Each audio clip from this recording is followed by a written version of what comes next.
gini, belum tentu nanti sore atau malamnya itu airnya kecil seperti ini. Biasanya dia akan cenderung meluap dan juga banjir. Tapi mudah-mudahan ketika nanti banjir jangan terlalu besar, karena ya kalau terlalu besar banjirnya kan jaring kita ini, perangkap kita ini pasti akan hanyut. Dulu waktu curah hujan itu banyak, terus musimnya banjir gitu kan, air itu nggak stabil, naik turun gitu kan, cepat naiknya gitu kan, cepat turunnya. Di sini kan sering ada orang mancing. Nah pas di sini guys, dia tuh mancing nongkrong dan sudah dibilangin sama teman-temannya gitu kan, mancingnya jangan terlalu dekat dengan air sungai, karena kalau misalkan air sungai keruh, baru air sungai itu naik, pasti buaya juga naik. Nah dia tuh nggak percaya, dia mancing aja, hampir aja kakinya itu diseret oleh buaya muara. Karena memang di sini buaya muara kalau pas banjir datang, airnya itu dia senang masuk ke parit-parit gini guys. Ngapain bang masuk ke parit-parit? Ya cari makanan guys. Namanya buaya itu ya binatang liar gitu kan, menggunakan insting dia untuk berburu. Ya dimana menurutnya tempat berburu atau ada makanan, ya dia pasti akan mendatangi tempat itu guys. Kemarin tuh ada yang nanya lagi kayak gini, bang kenapa kalau misalkan musim kemarau terus air itu jernih, air kecil itu buaya muara nggak kelihatan? Bahkan kadang sering kita mancing-mancing di situ itu nggak ada. Ya nggak tahu guys, karena memang biasa kalau musim-musim kayak gini tuh yang kelihatan hanya buaya-buaya yang ukur 2 meteran, ukuran 3 meter itu mungkin jarang. Buaya-buaya yang besar tuh ukuran 5 meter, 6 meter itu pasti dia akan mendiami muara yang sangat dalam atau air-air yang menurutnya ya bisa untuk berkamuflase dan untuk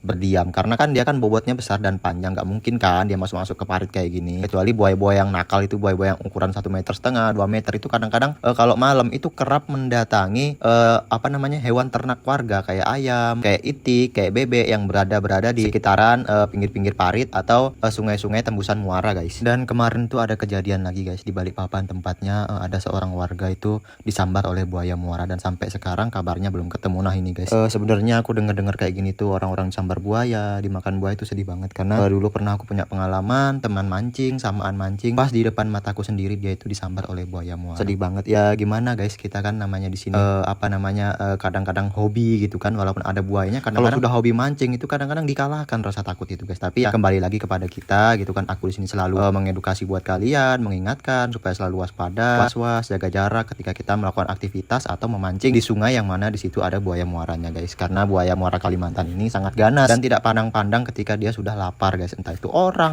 hewan, ya pasti disambar kalau ada di sekelilingnya dia guys. Makanya di sini hati-hati selalu ya guys. Dan alhamdulillah ini tuh perangkapnya sudah jadi ya guys, dan aku pasang umpannya itik ya. Maaf ya anak itik.